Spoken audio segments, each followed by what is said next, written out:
करतालू एने ओने काम हो लहई पीसा गौरा लेके आईनी भांग हो ए गौरा दिन भर करतालू एने ओने काम हो लहई पीसा गौरा लेके आईनी भांग हो बनल मूड बाटे बार दसलाई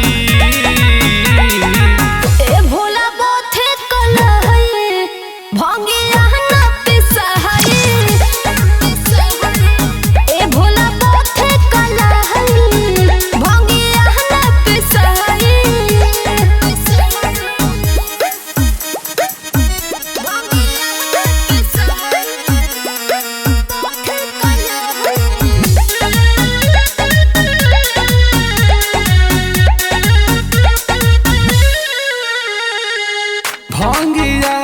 पियाव ना बहाना कर आज भर पिया दो ना रोजाना कर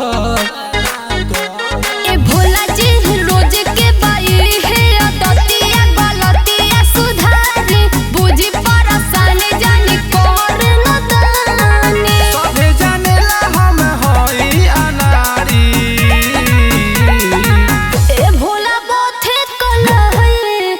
भंगिया ना पिसहरी ए भोला बोथे कलहरी भंगिया ना पिसहरी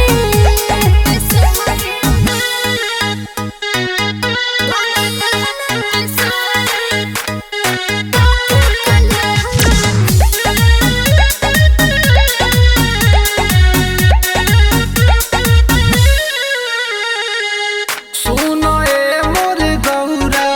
तू जिद न कर जब